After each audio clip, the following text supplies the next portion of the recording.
Alrighty. All right. So, hi everybody. Hi. Today we're going to discuss herbs, our favorite herbs that we like to use.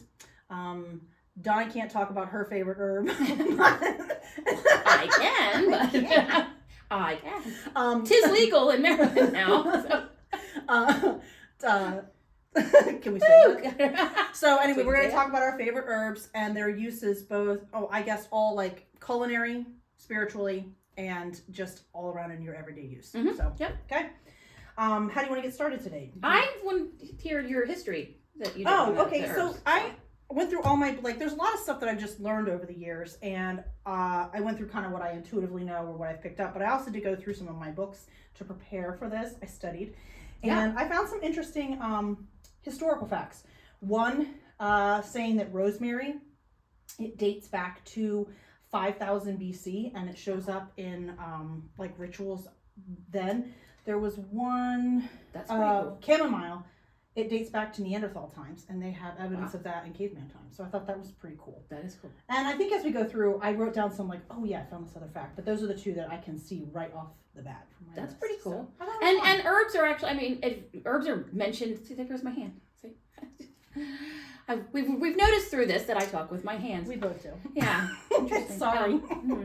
So through the Bible, it's interesting that there's herbs are mentioned throughout the Bible. Yeah. Herbs and stones are mentioned throughout the Bible. Yeah. People don't always want to hear that, but it is. I had a little line in one of the books I picked up today. And oils. And it was like, cross-culturally, they are used between the elders, midwives, herbalist, wise folk, and shaman all over the world in all different cultures. And I love that. Yes, Yeah. that is exactly true. Yeah. So and it's used in a lot of healing things, spiritual things. All of that is all encompassed right there. Exactly. So yeah, So it's I love pretty that. cool. And you see them used. Obviously, we use them for cooking all the time. That's probably like the most commonly utilized between everybody. Yep. But you can make them into tinctures or salves or Oils, teas, diffuse them, burn them. So we're kind of gonna go over all the ways that we like to use them. And in nature, honestly, so you know planting your herbs outside, and they can.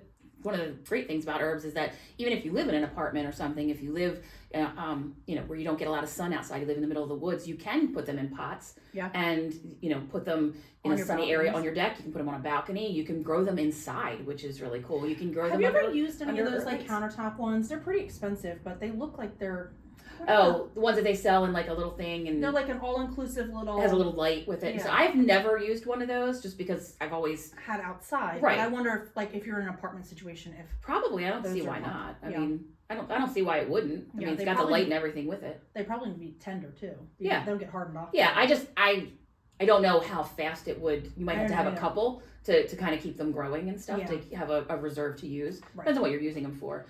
But outside, I mean, they're also great. So we're using them for cooking, medicinals, spiritual purposes, witchcraft, and then pollinators. I mean, most herbs are great for pollinators. Right. I mean, a lot of them bloom basil. If you've ever done basil, I mean, Yeah. the bees are all over that, and they love it. So I think a lot of the ones, at least on my list, we each wrote our own list of how we want to go over this today.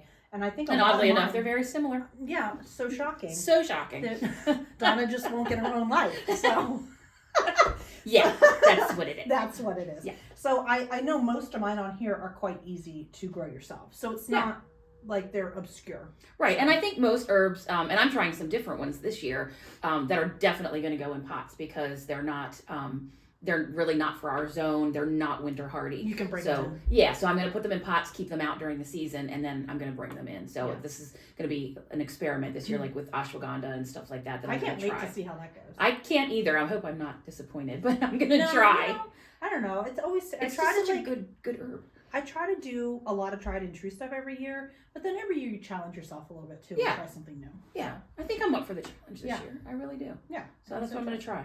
Alright, And you then, and most, I mean, so if we're talking about planting and stuff, so most herbs like to be dry. They like to have dry feet, a lot of sun. I mean, you can't let them completely, just go dry for days, but they do like to be more on the dry side than on the wet side. You can easily overwater them. So that's one thing to kind of Well, and a lot of worry things, about. especially with like basil, there's already. Did you know that they're saying that sweet basil will no longer exist in a few years no. because there's it's a bluish mildew that grows Oh, on the gosh. underside of leaves, and they cannot figure out, this is what I've read anyway, that they cannot figure out a solution to this. So like sweet basil as we know it will just not exist in the next like few years. Okay, so that means that we all start stocking up on sweet basil seeds. Now other varieties. And then you can use like herbal pesticides with oils. You can use Your like neem oil. neem and lavender. I mean, neem and peppermint. You know, do a little mix and try to, you know. Now your other be your okay other yourself. ones like Thai basil and purple basil and stuff, they're in less danger. It's like that Yeah, sweet Genovese. Yeah. Yeah. So okay, well how about we start going through the herbs, and then I know our list is very similar, so It is, yes. as we have stuff we can add in too. Okay, so why that's don't you perfect. pick your first one and we'll go there. Okay, so I mean, one of my favorites, well, so I'm going to actually kind of clump in one of my favorite things to do with herbs is make teas, is Yeah. dry them and make teas throughout the winter for medicinal things. So any of the tea ones, chamomile, mullein, lemon balm, peppermint, spearmint, any of those. And you can add in more. I'm just pulling, this is really hard to make a list. Was it very hard for you to make a Yeah, list? because I have so many, but I Yeah. tried to like do like the ones that I really do use a lot. Yes, the ones we use the most, I Yeah. think, and then the ones that are pretty easy to get started with Yeah. if you haven't done it before. Yeah. So those are a lot of my favorites as far as like teas. And then go ahead, and I think you have some of the same ones as far as Oh yeah, so my list here, just to give it to you, is lavender, rosemary, chamomile. I like lemongrass as well. Thyme. Now these two aren't. They showed up in the herbal book, and I was like, oh yeah, I do freaking love those. So nasturtium and wild violets. So Yes, I yes. would not necessarily like personally consider them an herb, but they are things that I use. But they are, right. So I like right. them. And dandelion, I mean dandelions in all the herb books. I mean those things that we forage, Right. you know, are just they're in the books. So Right. it's just that we don't have to plant them. So I put them on my list: basil, juniper, and peppermint. Yep, a lot of those are my favorites. All the cooking herbs, oregano, basil, thyme, bay, parsley, chives. Parsley is actually one of my favorite things to actually use in just like I do a little ritual in the garden sometimes of, you know, just to make my garden prosperous. And I usually use parsley in that. So I love we grow it because we have this dang guinea pig, and he goes through so much Yes. parsley that like I don't know, it makes It's so the good for kids him, though. love being able to like grow stuff and pick it Yeah. outside and then give it to him. So we are gonna. I hate cilantro, but we are going to. Danny does too. It smells like a stink bug. I know that's what he says, but it's I'm not putting it's that in what my makes face. Mexican food. Yeah, no, I'm No, not putting so that he's in on my the same page. I know, I But can't I'm put growing it this year because of the guinea pig, because Right. he eats cilantro and parsley and lettuce all the time. So. Fennel. Yeah. Well, I would keep Rachel and Sam's bunny for them a lot. Oh, that's a good And idea. that rabbit loved dill, fennel, parsley, all of that stuff. Mhm. And I would just pull it from the garden, and it's so good for them. It It's is good for good. us too. It It's is. good for us. So I guess, okay, I do have an idea here.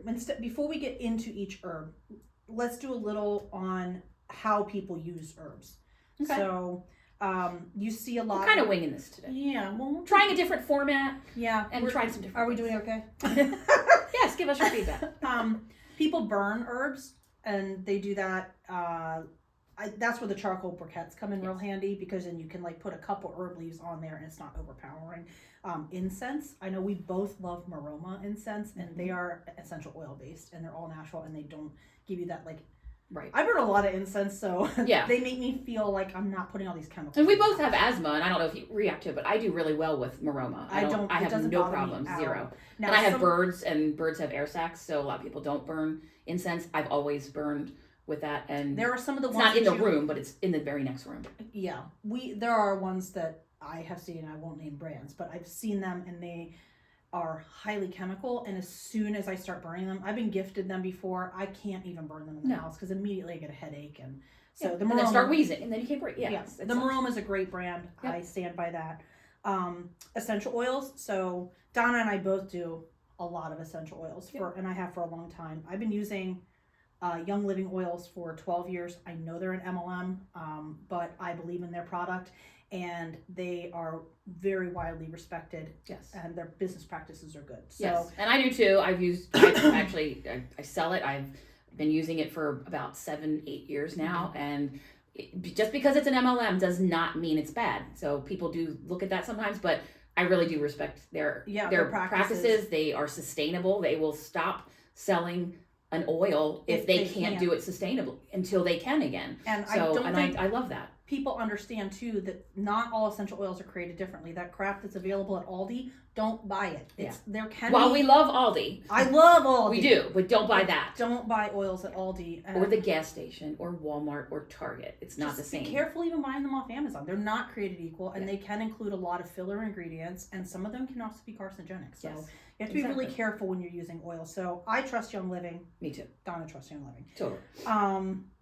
And you can make your own oils too. We'll talk about that a little bit too. Like, it's one of the ways to use your oils is, or to use your herbs is by making oils. So we can, we'll talk about that a little bit too with tinctures and teas and stuff. Do you want to do that now? We can. Because that's on my list. We can. Or dry, let's talk about that, and then we can talk about maybe some drying methods too. Yeah, sure.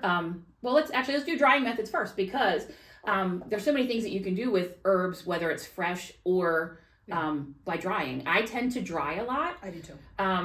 And because I feel like you use a lot of fresh too. I mean, and I will use a lot of fresh seasonally, but I use a lot of fresh seasonally. In the winter, I've got my rosemary rocks and rolls year round. So I do get that and thyme. So I get rosemary and thyme, sometimes sage. But the sage does not do well in the dead of winter. It doesn't. I'm trying white sage this year. We'll see how that goes too. Yeah, we'll see. When drying, I mean, there's so many different ways. And so people think, automatically, a lot of people think canning and preserving foods and herbs and things takes up a whole lot of time. Jess and I really don't have a whole lot of time, honestly. I have 2 little kids. Yeah, it's hard, but we can get things down to a science. And if drying is always a good thing for herbs, and you can still do herbs, tinctures, teas, any balms, any of that stuff with that. And if I get in a time crunch, everybody has now the little craft paper bags with the handles. I mean, they're cheap if you buy them. You can buy them on wherever, Amazon. But almost all stores have them, and I save them. And that's a great way. If you pick herbs one morning, when I say morning, the best time to pick them is actually mid-morning or afternoon, after the dew has gotten off of them. So make sure that they're dry as far as dew and stuff. And then I'll just chunk them right in one of those bags and then hang it in my laundry room where it's clear, it's dry and cool, not clear, cool. It's cool, it's dry in there, and it's dark. And I will just put them in there and they'll dry. If I don't have time to throw them in the oven or in my dehydrator, I use the dehydrator too. Yeah. I think you do a lot of oven. I used to do a lot of air drying and hanging, but we have, and that too. While it looks really cottage witch and super cute, and like I like to have them around the house, I do worry about pet hair in them. So like I don't generally, that'll be more like an aesthetic thing for me. For if I'm like preserving it for food purposes, I do use it. Our oven is awesome. We got a new oven just now, and it turns into a dehydrator, the whole oven. That's pretty cool. It is pretty cool. That's pretty cool. I found that if I keep the herbs at 150 in there, they don't discolor. They keep the same vibrancy of color. Ooh, that's nice. It takes a little longer. Then, I just do them. I mostly dry in the oven at this point. Yeah. And dehydrating does actually preserve a lot of the color too. Mm-hmm. That's a good point. Yes, it does. And not that not that you have to have that, but it does preserve that, and therefore then it's retaining a little bit more of something. Yeah, really, you just want to make sure that if you're putting it into a jar, it needs to be completely dehydrated. Yes. Or else you will find hairy little weird friends in there. Yeah, nobody wants mold. Nobody wants that. Nobody needs that. Nobody needs botulism. It's not cool. So just be careful. I mean, and use clean jars. Just common sense on that. Yes, if you have a sanitizing dishwasher, that's fine. Yeah. Something that's food safe. Make sure you're using something food safe. We do Home Chef sometimes, so I save the little food safe things that some of the sauces and the wines and things come in, and I use those a lot. Yeah. Clear jars, whatever. As long as it's food safe, it's fine. Yeah, exactly. And I like to keep it away from the light. And like just said, if you're not sure that it's completely dry, when you get it out of the oven or dehydrator, you can spread it out on something. You can get a screen. You can build a screen, which is super duper easy, and you can put it on that in the sun for a little bit. But just make sure before you put that lid on that it is dry. It is totally dry. You will ruin it, and then it'll be a waste.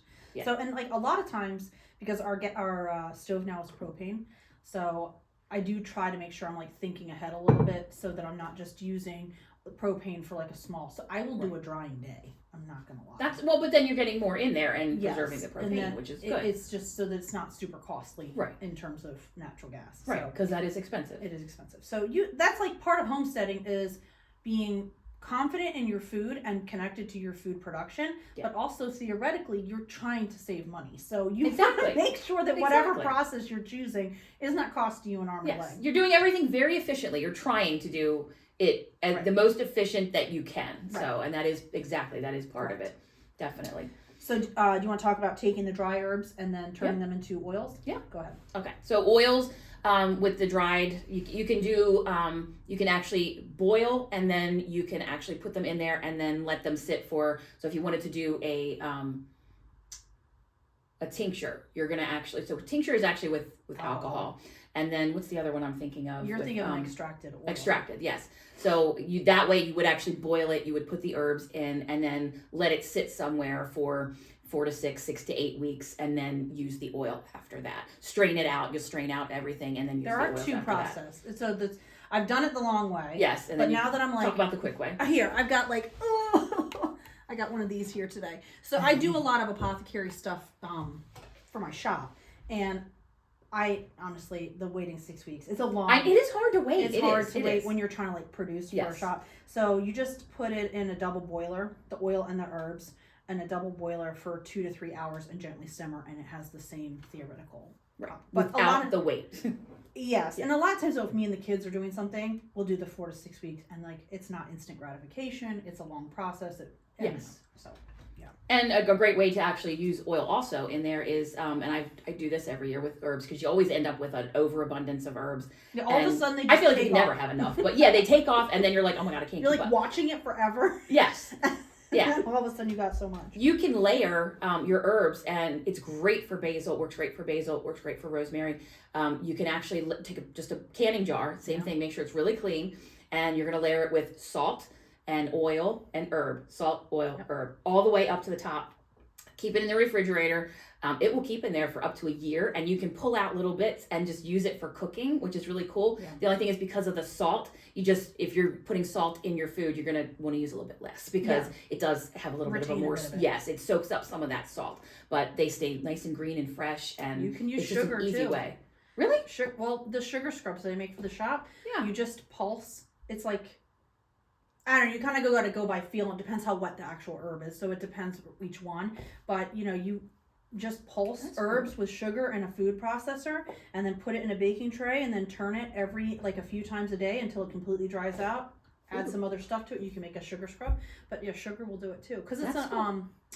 Kind of a natural preservative, I macerating guess. was not Yes, what they call yes, it, right? yes, So it like yes. pulls the water out just like Yes. salt does. So. Yeah. That's pretty cool. It's like Yeah. a natural, sort of a natural dehydrator, pulling it's just not as quick. That's all. delicious for baking with. I was gonna say that would be good for like cookies, lavender with Heck yeah. lavender cookies, stuff like that. We Yeah. just did at the end of the season, I ended up, my pineapple sage was like way out of control, so I did that with pineapple sage, and then for Christmas we did pineapple sage shortbread for everybody, and Ooh, like use that instead of the just regular old that's cool. peasant sugar.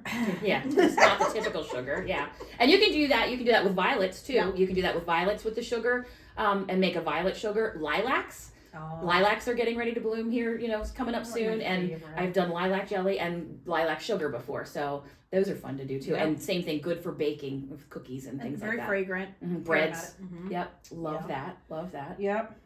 So you had covered so tinctures are when you steep it in alcohol. It's the same process. It's usually about a month. Just make sure you're putting that stuff in a dark cupboard. Yeah. Because it will get funky, and it discolors a lot too. So whatever you're doing, kind of keep it in a dark cupboard. And it gets stronger too. It gets a lot stronger as you do that. Mhm. So you just, at least in my experience, it does. The alcohol just gets kind of stronger. Mhm. So I always try to use like a good grade of vodka. Yeah.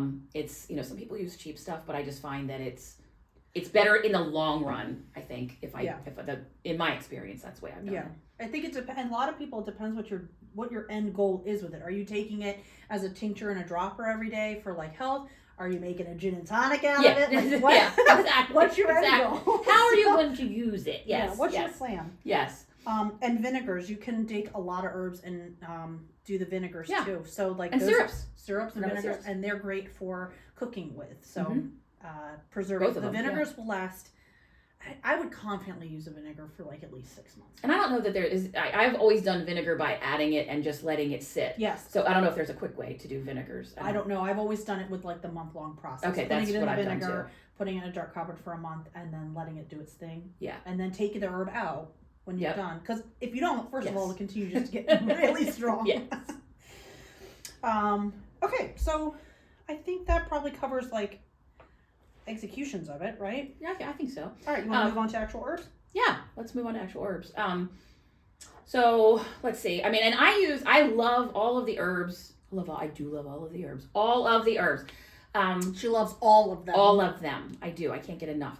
I like the herbs though that we can use also both in medicinally for food and for like spiritual and witchcraft purposes. So I love those. Almost all herbs are good for any kind of protection. You can use them in spells. You can use them. There are like certain correspondences, but almost all of them are good for protection.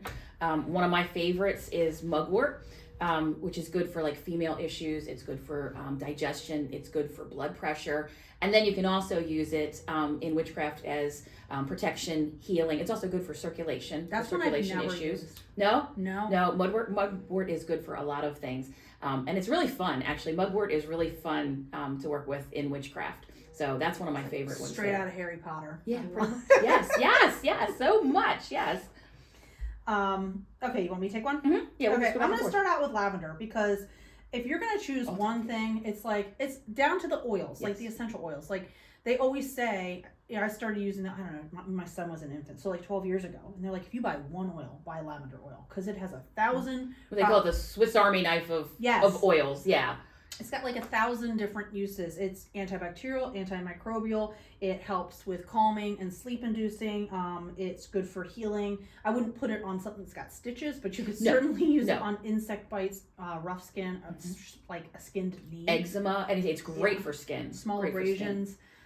Burns. Minor cuts great for and burns. Scrapes and burns. So it's probably it is one of my most favorite. It also acts as a great pollinator in your garden, like you were saying. Because it's got the flowers. Mm-hmm. It's cooking and edible. And I will die on this hill that it is one of the most underappreciated culinary herbs. I think so too. I love it. We'll do it sometimes. Like you gotta use it even more sparingly than rosemary. It's herbaceous, so it's really very floral. But it pairs well with all kinds of meat. We use it in baking. I make like lavender shortbread. We make sugars, like we were talking about. Yeah, and lemonade. Lemonade is great with lavender in it. Yeah, lavender lemonade. And then I've done lavender lemon jam. Oh that's a good one. And it's so good. Oh, that's a good lavender and lemon jam. Lavender and lemon is just a killer combination. I don't care what you're making. It's lip balm, the best. Yes, so good. So I think it's like highly underappreciated. It's an antidepressant, relieves stress. You can, it's calming, very calming. Young Living's oils are also the only trusted one that you can ingest. Yes. So, like, if you can ingest it in real life, you can ingest it with the oils. So you can ingest only with Young Living. Only with Young Living. Don't go on. Don't be eating all the oils. Yeah, don't eat Target oil. Yeah, don't eat Target oils. No, please. But like, here's the lavender. So if you can eat it in real life, you can consume. And Young Living also, if you're worried about it, they have a separate line of Vitality. And those are all the oils that you can ingest. And they have it both ways. They label it, but it's the same thing. But also use it sparingly. Like a drop goes a long way. Yes, so the oil is potent. Don't be putting like 10 drops in. You can cause stomach upset or other problems. So just do your research before you start ingesting oils. Yes. Anyway, but you can put it on topically. You can diffuse it in a diffuser, which I brought out one of my little basic bitches here. So are you talking about me? Aromatherapy. Yes. I don't know. I love aromatherapy. I really do. I mean, it's a proven fact, and I forget what the numbers are, but like when you're diffusing something, or even out of the bottle or something, I forget how many minutes it is before it goes seconds. through your olfactory second. Yeah, it probably is seconds. It's like 20 seconds before it hits your brain. That sounds right. Yeah, and then you get all the benefits of it. But it's like even single digit seconds of going, because your skin is your largest organ. Yep. So like it's like single digit seconds for like putting it on topically before your body starts to receive it. Yeah. I mean, it's incredible. It's incredible. It is. So just do your research before you use oils and things. Mm-hmm. But and then you want to talk about witchcraft purposes of. I burn it too, but I burn the leaves. I don't usually burn the buds. Probably because I'm too busy eating those. So, I get it. I say you can burn the buds, but the leaves are quite fragrant. So that's how I use the leaves. Is I will do on my little charcoal briquette, and I'll burn there you go. So and love, luck, prosperity, creativity. I diffuse lavender oil a lot when I'm like making jewelry and doing stuff like that. It's like kind of, it gets me going. I don't know. It's just really- very it's really- calming, and it releases like a creative, like it. I feel like it like removes that negative energy from a space and it allows other stuff to come in. It's almost grounding, really. Yeah, It's almost a sure. grounding herb too. So It's also great with other stuff. Like it's a good base oil to be using with other blends. yeah, and like you said, combining them, lemon, lavender, and you can mix your lavender with like rind. You know, you can zest a lemon, zest a lime, whatever. You want I to like knock a doing kid that. out? Use cedarwood.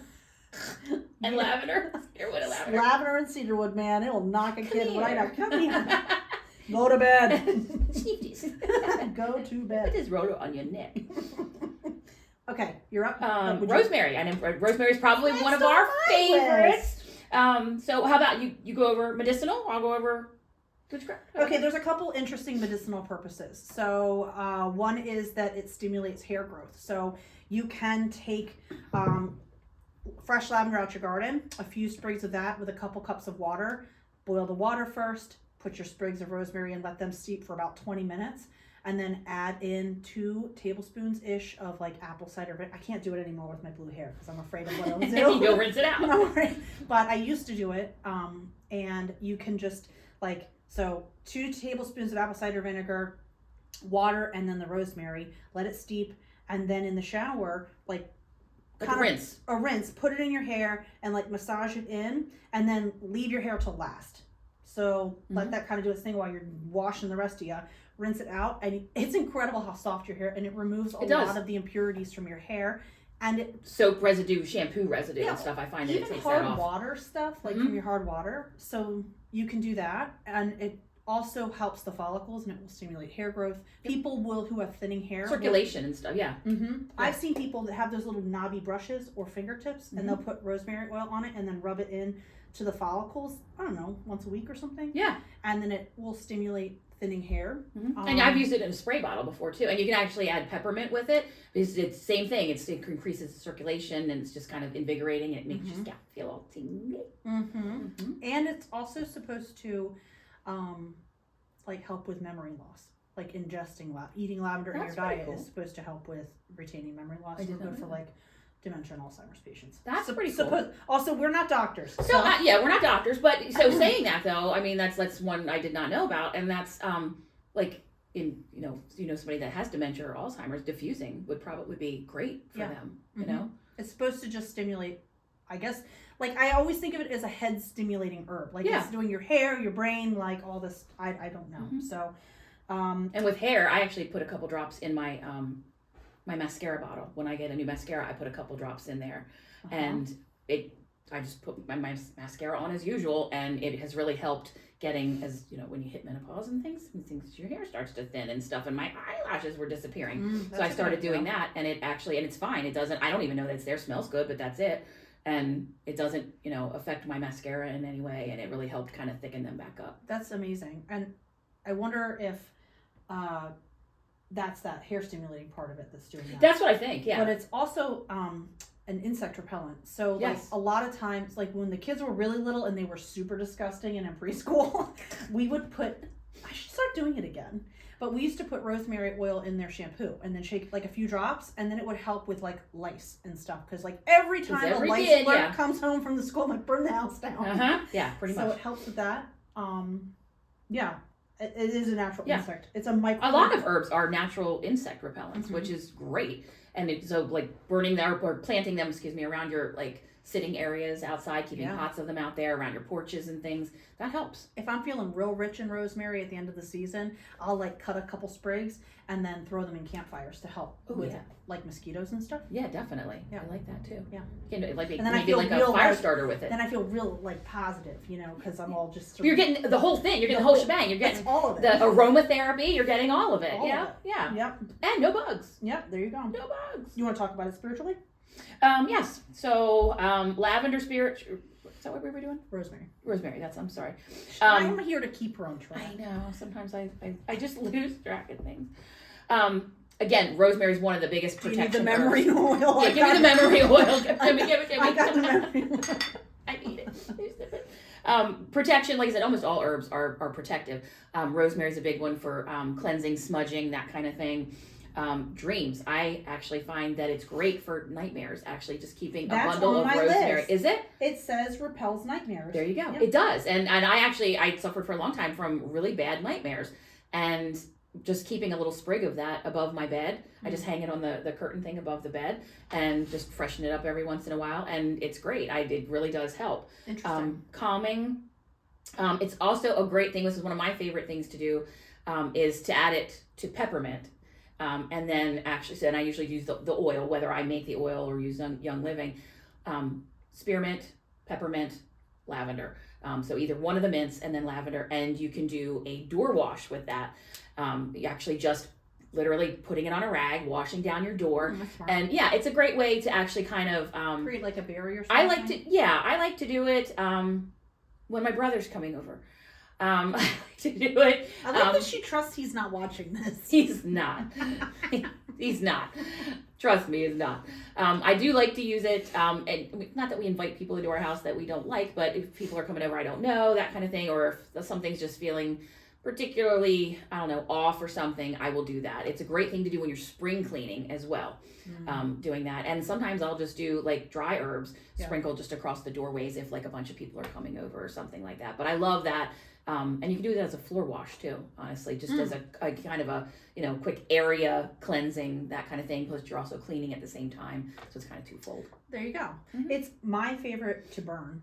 I would say so there is a lot of controversy over white sage and overuse of it, just because it is a very sacred herb. So like, I'm not gonna sit here and say that I don't burn any white sage, but I do choose to burn other things too. And I also find that like, if I've grown it, it adds to that intentionality. Yes. So it is my favorite one to burn. I do that a lot. And for me, it does the same ridding, cleansing, intention setting, manifest, all the good stuff. I think rosemary for me actually ranks right up there with lavender. If I had to pick two, I don't think I could. I don't think, it would, it's really hard. It would be really hard to get, but I think between those two, I don't think I could pick, and those would be the two because they just have so many purposes, and they're so good for so many things. And they're both delicious. Mm-hmm.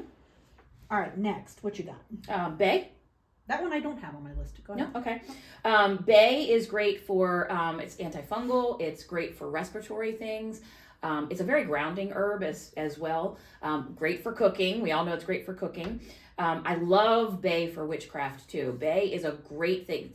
Because of the leaf, it's very easy to write things on. So you can do like a freeing ritual. You can do a release ritual. You can also do a prosperity ritual by actually putting your intention into what you're writing on there and then burning that. So I'll do that a lot with cinnamon, bay and cinnamon together, just as like for prosperity and wealth. It does. It smells so good. And all you have to do, you can use the charcoal, or you can also, a lot of times I'll just throw it into a little stone vessel and then just light it on fire. And then so that part of it goes quickly that way. It doesn't last as long as with the charcoal, but it's quick and easy for intention. So it's funny that you burn bay, because so I'm the one that uses fire in a lot of my practice. You use water in a lot of yours. I do. So I will burn all the shit all the time except for bay. Really? I use water for that. Really? The only time I really use bay in my practice is when I'm doing like a simmer pot with we write our intentions on them and put them in the simmer pot. So I've never thought about burning bay leaves. But I like that too. It's just funny because I usually am just like, light that shit on fire. Yeah. And honestly, and so there is a thing with bay too, where you can do a yes or no answer. And so if the longer the bay burns, it's a yes. If it burns out really quick, interesting, it's a no. What's your time limit on that?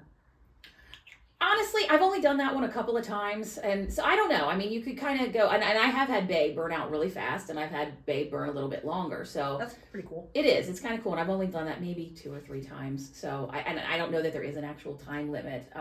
When it burns out fast, it does burn out fast. It just goes up. Yeah, it just goes. That's wild. Yeah, I wonder if it's like a higher oil content in it that time or something. Possibly, I'm not sure. Or maybe it's, I don't know. It's not one of my favorites. I more like. I like the manifestation part of bay. I think using it as far as either getting rid of something or drawing something in. You would not believe how many words my kids can fit on a bay leaf when they're trying to manifest some shit. Nintendo. And I want iPad. 4 ponies. There you go. Yeah. I like that. That's funny. Yeah. That or no bay for you?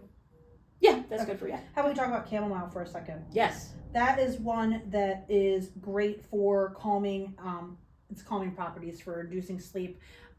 We make moon milk for the kids, and if you go to our TikTok, I did post a TikTok of the moon milk the other day, and our YouTube channel. And my kids love it. It's like basic. I had to use maple syrup the other day because I was out of honey, but you can do both. Honey, milk. Yeah, I'm all about that. Another thing for homesteading. Yeah, right. Chamomile milk, nutmeg, cinnamon, and then honey. There's lots of things. There's lots of things you can put in there. You can do all Yeah, sorts you of can. stuff. Yeah, you can add some turmeric in there. You can do all kinds of things in there, in like a golden milk kind of thing. The golden milk. That's the other word I keep thinking of. Yeah, but I mean, it does help them. And Moon milk, golden milk. I only give them a cup because you're trying like. First of all, a cup. Well, they got little tiny bladders. You don't have to pee in the middle of the night. It's they gonna don't wake need them up a anyway. full mug of anything before bed. But if you're doing a healthy amount of the chamomile flowers in that, it's getting a good medicinal property, and then just like knock their little asses out right before bed. There you go. Yeah. And they get their warm, cozy drink, and that kind of helps as far as falling asleep. Do you use plant milk or do you use regular milk? It depends. I mean, Whatever you have. Like we just went to the farmer's market and I had local milk, so we use that this time. But then sometimes I do oat milk or almond or Either. whatever. Yeah. It's good with anything. It's all I will say I love moon milk. I love it. I will say of the plant milks, I prefer oat over all of them. It's creamier. I like that, and then almond next, and then we usually don't do a whole lot of regular dairy. Yeah. Just not that regular dairy is bad, but if you're dairy is great for that, but it's just with inflammatory issues, it can be inflammatory. But local milk is a lot better. Yeah. So I would much rather have that than highly processed. Yeah, I try to if I can, I try to avoid it. So, and I guess it's just found in there. It's used for wound healing, which I don't know much about using that medicinally for wound healing. I wonder if that's a poultice thing, Possibly. where you make it into a poultice and then you apply it to a wound. That's sort of what I was thinking. Possibly, like comfrey. Comfrey's really good for that too. A poultice, or a balm, either one. So and most of the things for healing things like that are both poultice. What do they call it? Balm, A spit poultice. And then. Oh. Haven't you seen that? No, I have not seen that. That sounds very shamanistic though. And I love shamanism, but that does sound very shamanistic. But it makes sense. It was in one of my books earlier too. It makes sense. I was like, oh yeah, that's exactly what. Like, poultice. I've usually done them just with water, but not spit. But I mean, I've who never knows? made Maybe one. I'll try it. I also saw that it was good for acid reflux, which honestly, if you're like taking it, maybe that's why like adults drink chamomile tea at night because we're old and things just start breaking down. Yeah. So Yes, as you found out this week. Yes, I did find out. And I meant to bring you some comfrey too. I got up off the couch this week. Literally got up off the couch and pulled my Achilles. Just to stand and pulled my Achilles tendon. Yeah. This is almost 40. Now when you heal, you're going to start doing some stretches to keep that from happening again, okay? This is ridiculous. I know. You got to start exercising things. It sucks. Okay. Sucks. It's worse. What do you have next? Yarrow? Okay. That's not on my list, but I love yarrow. I was going to say, because I thought you did yarrow. I took it off my list. I tried to pare mine down because I was getting out of control. We could easily. Yarrow is great for emotional healing. And any kind of healing, really. Emotional healing. It's really good to burn, like if you're feeling non-courageous about something. I used to do it a lot when I worked a regular job that was very stressful, and I had to do like public speaking and stuff, which I really did hate. I've gotten a lot better, but I hate it. Now, but do I would you burn actually the do flowers that. or the leaves? Both. You can do both. And the flowers, mentioning the flowers, it's another great pollinator. So it's really good for that. It's really good for psychic things. If you are an intuitive or you're doing cards and things, it's a great thing to burn as a ritual before you're doing that or while you're doing it. Yeah, as far as those kinds of things. I also like that they dry pretty near true to form. Yeah. So you can dry them for dry flower arrangements and Yes. keep them year round. They get that whole cottage witch vibe too. Yes, and I love dried flowers of just about anything. So Yeah. doing a lot of those this year too. It's good for fever, pain, colds, flu, that kind of thing. Now, So, what are you doing again, for that? Are you healing. applying those topically at that point? I've done that in an oil before. Okay. I've done that in an oil, Because but I I have not. yarrow oil, and I don't use it often, if I'm honest. No. Have you done it in a tea? You can eat yarrow? I have never eaten it right off the. I'm not sure. I don't know. I mean, you can ingest it. Yes, you can ingest yarrow, but I've never just eaten it raw off the plant. But So you like would I dry put it the in a fle- salad or you would- something. You would dry the flowers for a tea. Yes. Yes, I I would have not definitely do done that. Yes, I would definitely do that. I And I've the done the oil that oil. now Young Living does not sell, or did not when I No. looked it up, does not sell yarrow oil. So I do have a yarrow oil, and that's probably why I don't use it. It's Did you probably- make it or No. no? Okay. So I don't know how good this brand is, so Okay. I'm really hesitant to use it. Okay. if I'm honest. But making it out of your own garden was something that you grew. Yeah. You could do. I that could do an easily. extract. I just planted it in the fall this year, so I'm hoping to actually be able to harvest it this year There you go. because it is a perennial. Yes. Yes. And I'm trying Sweet Annie this year because that's one of my favorite herbs. Oh, that'd be I've fun. always gotten it from other people, but it's a great. It smells so freaking good.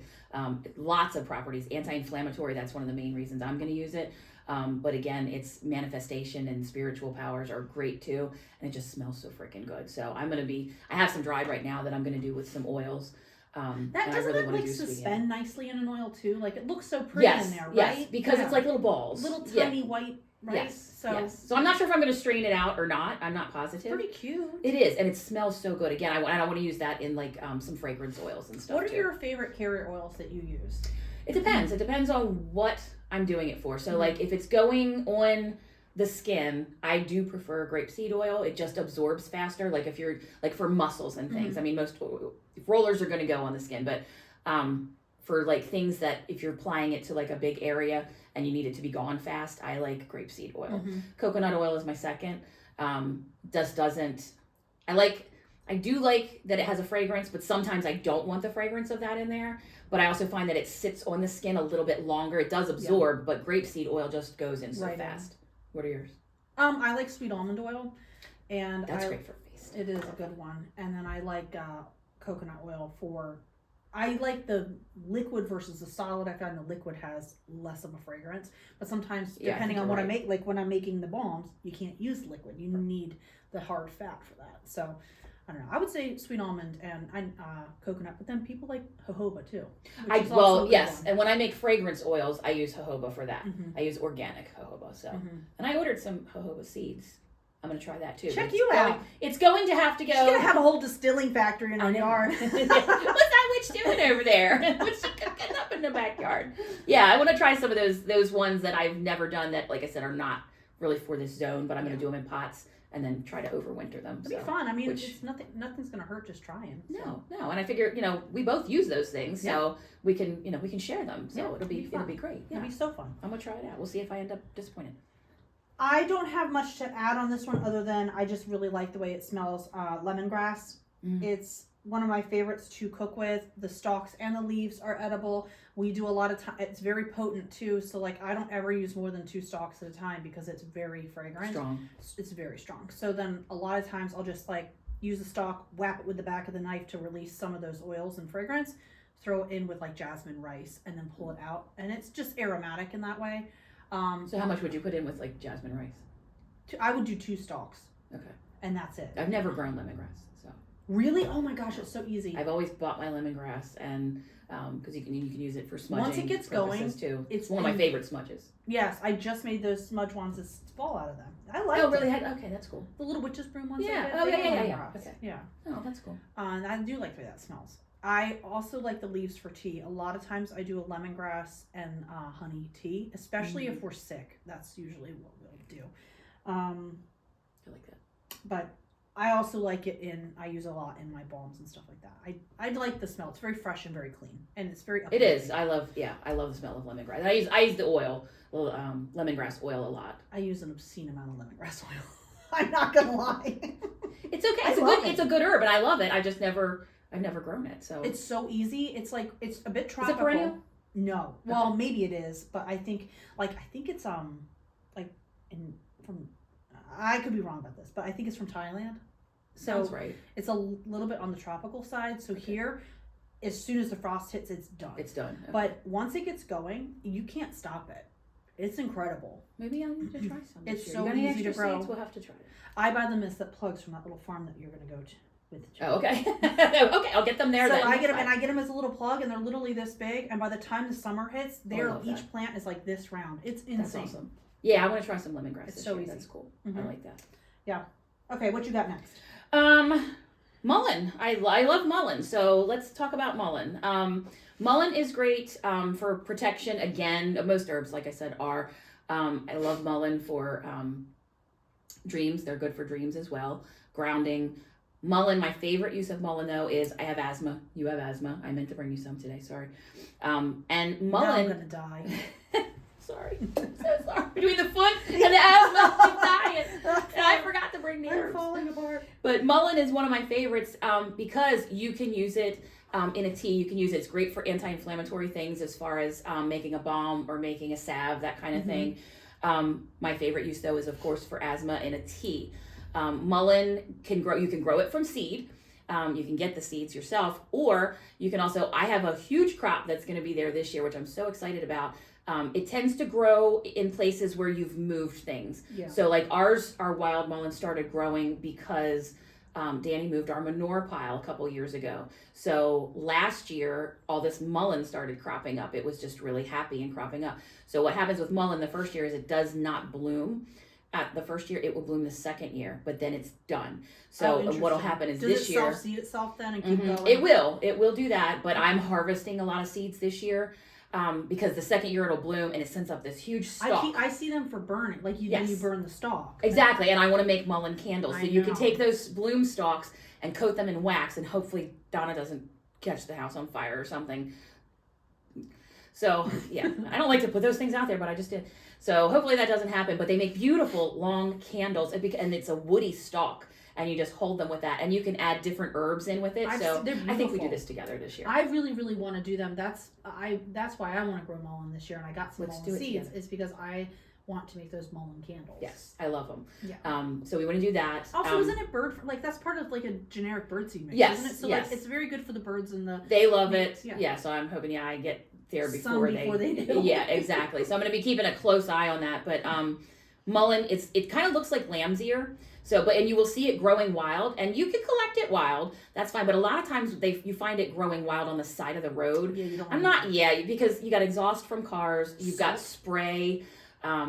Salt, the chemical salts that they put on the road, the brines, that kind of thing. You have no idea if the state highway has come along and sprayed some sort of and a lot of times you pass them and they're shooting like that blue stuff out the side. Just exactly, You don't want to be. And you're like holding your breath as you drive through. Yeah. You don't want to eat any of that stuff. Yeah.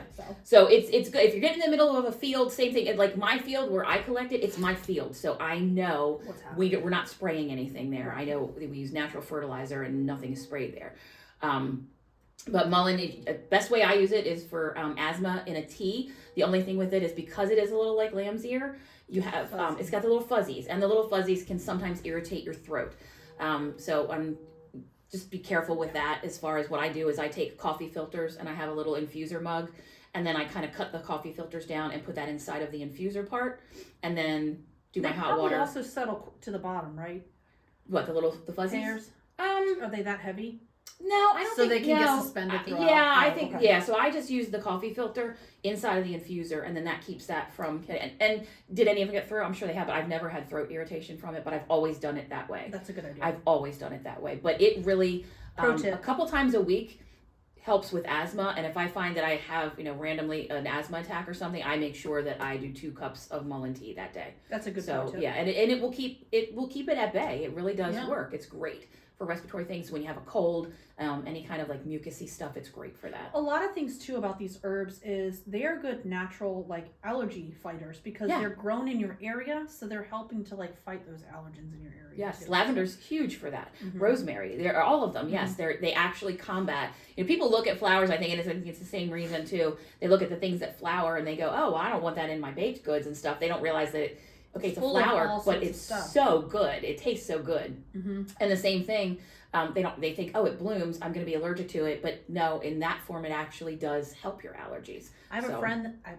I believe makes the tincture from goldenrod in the fall. Which is a huge allergen in the fall. Yeah, so she makes the tincture from the goldenrod to be taken in the spring to fight ragweed. That's awesome. I'm going to have to look more into that one. Yeah, because that's a huge allergen for a lot of people. But it's just like when you have allergy injections. When you have allergy injections, you're actually getting injected with what with your allergen, and then you build up to it over time. So you just have to be careful as far as don't use a shit ton of it at first. No. Use it a little bit over time and build yourself up. A lot of things like that. Well, especially with oils, a little bit at first to see if you have a reaction. Dilute them with a carrier oil. Just make sure a little bit at first to be sure that your body's not going to react. So, Yeah. I know we both have thyme on our list. So go ahead. that was one that our ancient ancestors associated with courage and strength. I read somewhere that they used to carry thyme into war with them to help them with bravery. So I thought that was kind of, there was like another one of those historical facts I found. Yeah, I love that. I burn it a lot with rosemary or with lavender as a purification herb, and I like it for that.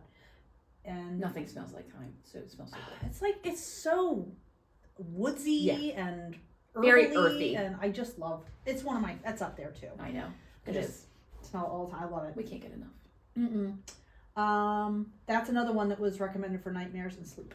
That's cool. So Vitamin C, vitamin A, it's really high in those two things, which is I great. didn't know that. So yeah, bunnies and things like that, you can give them to them. It's another one that I like to do for divination purposes. It's another one that I like to do for, like, if I'm reading cards or doing a meditation session. I like to use that again with lavender too. I find that it's a lot on its own. Maybe it's just me personally, but I do like when I have one of my bundles. When I make my bundles, oh, this one has thyme in it. See, so I'll do like, I don't know, a third thyme, a third. This one's exactly that. There you go. A third rosemary and a third lavender. Just tones down just, the time a little yeah, bit. because it can be a lot.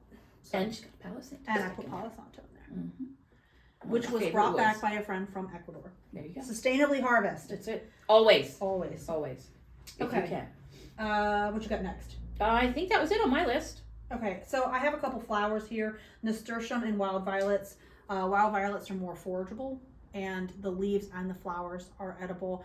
You can steep them into teas, make them into jellies, do a sugar syrup, like a simple syrup.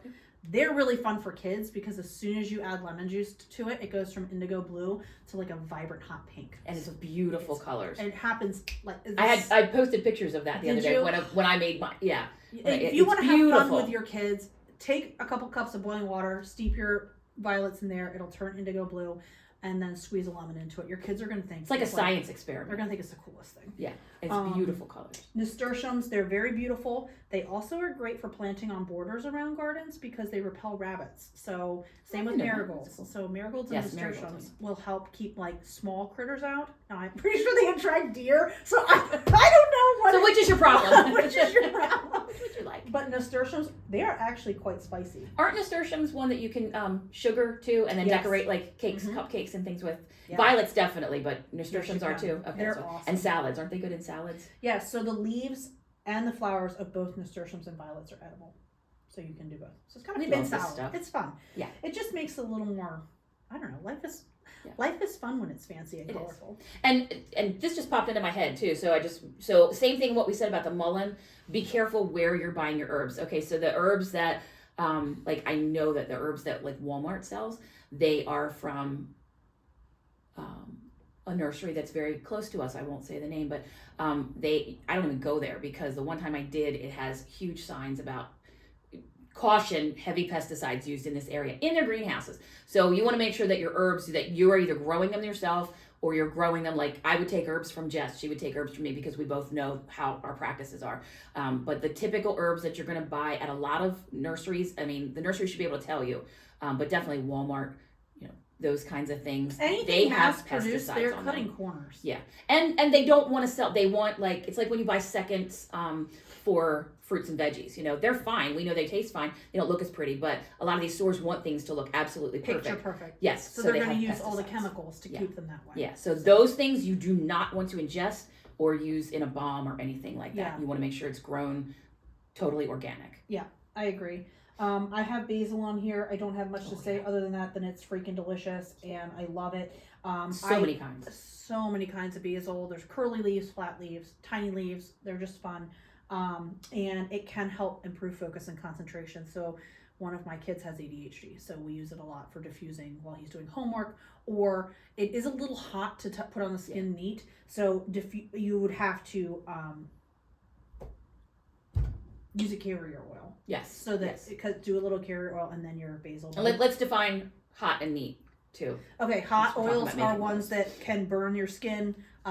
Peppermint is a hot oil. You're gonna Thyme. thyme I is burned the crap out of my husband's neck. and one it time. will literally Yes. burn. It looked like a hickey. and I didn't give it, so I was a little concerned. But then I realized that I did do that. It was from me, but sorry. yeah. So make sure you're careful about your hot oils and using oils. Other oil, olive oil is even in a pinch. You can use olive oil. Yep.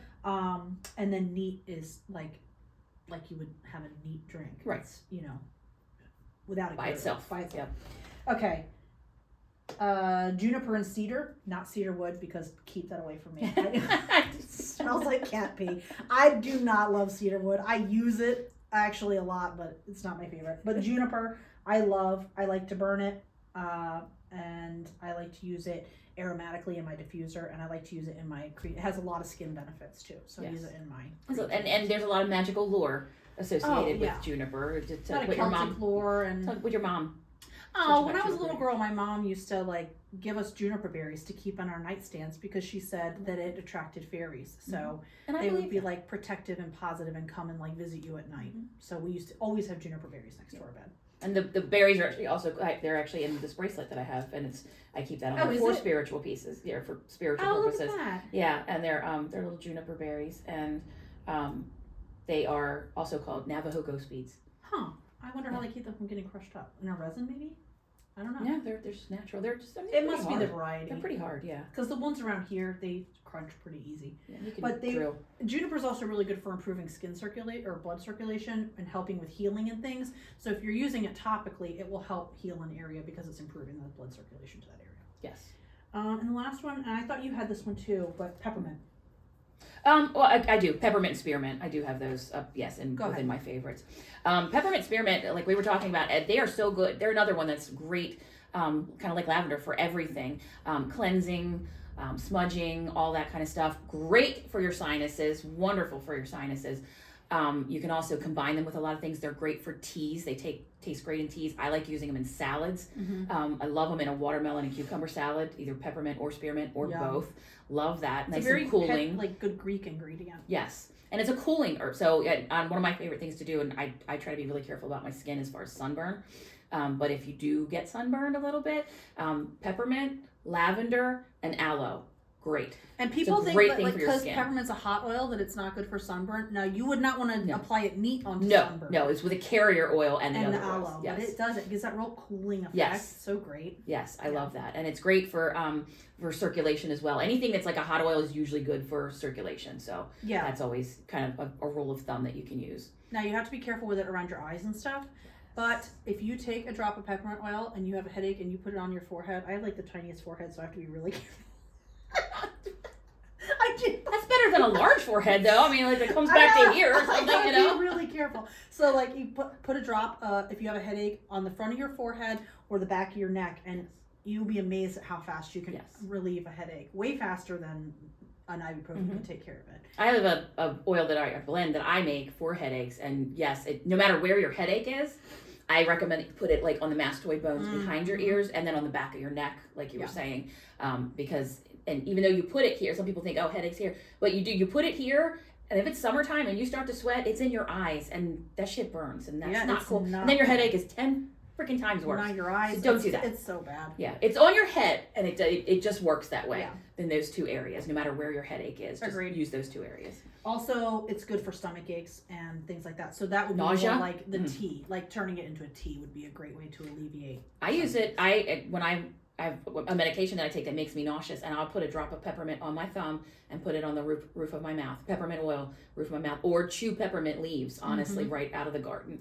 Totally fine. And within 10, 15 minutes, tops, nausea's gone. I think you could even put it on your stomach.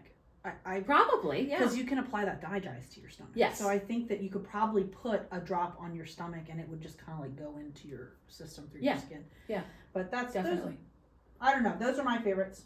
There's so much more we could talk about, but we just wanted to kind of give an overview and just get you excited about planting some herbs this year and different ways that you can use them. And just knowing that a lot of these things have been being used by our ancestors for thousands of years. It's not a new phenomena. It's Millions, not really. I mean, really. I mean, you're talking about cavemen in parts of this, so Yeah. you know it has been commonly used for thousands of years cross culturally around the world for both things. And I always love the fact. I always love that little tidbit that they've been used throughout biblical times, and it is documented as one of the things they didn't remember to take out of the Bible as far as pagan things, is the mentioning of erasing the herbs and stones and things. So before we sign off here, did you want to show the books that we both used as references? Go ahead. Yep. And some of our favorite books. This is one of my favorite ones. It's Energetic Herbalism. It has both recipes in here. I and like that cover art. Yeah, it has a whole lot your of water. really good information. So that's Energetic Herbalism. And we'll post these again later too. Kat Mayer, really, really good book. It also talks a lot about, like it says here, Ayurvedic medicine, Chinese medicine. So it's got plants and herbs that are, local to us, and ones that you can also, don't ever hesitate to, if you can find a good source, a good herbalist.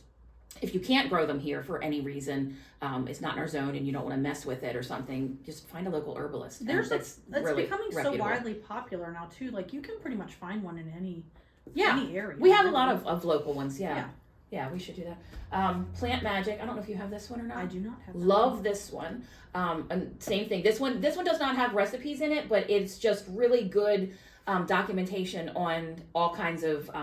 It's kind of a little more scientific, but not like in an obnoxious way. It's just kind of sticks to, okay, this is this herb, this is what we can use it for in herbalism, and kind of goes that way. Yeah. This one I like for recipes. I have that one. Do you have this one? Did you get this one from me or no? No. I got it at Five Below. I might have too, honestly. I probably did too. I look at their books all the time. They have good books there. Yeah, they do actually have good books for good prices. But No, this I is have a that one great too. book. Great recipes. I in haven't this gotten book. into it yet. That's why I didn't pull it off my shelf today, because it's one I haven't really had time to It's got great recipes. This is a really good book. And this one is probably my all-time favorite. This is my very, very, that one very looks loved. It is very loved. This is my very first herbal book from in my 20s, when I first started getting into witchcraft and paganism and earth-based religions. And my dad gave me money for Christmas, and I bought this book with some of that money, and I refer to it all the time. It's great. It's got pictures, tells you how to use all of the parts. I love that. And I roots, like the leaves. books, as cute as the ones that have drawings in them are. Sometimes when you're foraging and stuff, I want to know exactly what that looks like. I don't want a drawing. I want a photograph. Yes. So that's another reason I like this book. It's got a great glossary in the back. It's got other resources in the back. And then it's also got the section where you can look up your ailment and see what it's used for. And it gives you warnings and things as well. Like I said, I probably had this book for probably 30 some years, and that's easy. 25 to 30 years, and I love it, and I still use it all the time. That's awesome. So yeah, I did have that essential oil handbook that I wanted to recommend, and if you can find that anywhere, it's literally called the Essential Oil Handbook. It's on Spiral. I might have that. It's out of print, so that's why I didn't. Are you talking about the desk reference? Yeah, it's out of print. So I have that. I have one too. So if you ever find them used anywhere, they're a great one to pick up. You can find them on a little bit on Amazon, and you can find them on Etsy sometimes. But yeah, it's a great reference, but it's out of print. So I got this one at Five Below also when I got the Healing Kitchen. This one's a good one. It's called the Herbal Handbook. I don't even see an author on here. I don't know. This one is kind of nice for. It's really pretty for one. Oh yeah, it's got nice botanical pictures in there. I find that it's good for the culinary side, like suggestions for what does it look like, so you can help identify it, and what are its culinary purposes. So this one's good for that. Yeah, that's beautiful. This is hands down absolutely one of my most favorite books. It's called The Witch's Herbal Apothecary. Marisa Miranowska. My sister has it in a much smaller size. That's okay. I do have that. Yes, in a much smaller size. It's like so much smaller. Yes, it's like a little. Yeah. This is one of the most beautiful scaled books. down version. I want to see that one. Yeah, I love this book. This one's also just a really great introduction for rituals, spell casting, times of year for this, what are each holiday. This is an actually just great beginner's resource in general. I love it. For more the witchcraft side. More truly the witchcraft side of it. I actually bought this from Donna, and she bought the same book. It's a great book. Plant Spirit Medicine by Nicola McIntosh. It's a beautiful book. It has a lot of inspiration and ideas for how to make projects and things out of everything, recipes for creams, explaining the different how you make them, the science behind it. It's a really great resource. So Plant Spirit Medicine. And this was another one of my most favorites. It's the Handmade Apothecary. I refer to this all the time for my oils and stuff. Like, what are they good for? I just love this book. I think I have that one on one of my lists to purchase at some point. It's a great book. Vicki Chown and Kim Walker, The Handmade Apothecary. Here's that one too. So, yeah. I thought you had that one. Okay, this is yours. Get off my book! I have the tiny version. I have the pocket version. I think that's it for today, yeah? Yeah, I think so. Okay. Yeah. Thank you, everybody. Do you have any questions? Email us as normal, or message us as normal, and we are an open book. We are.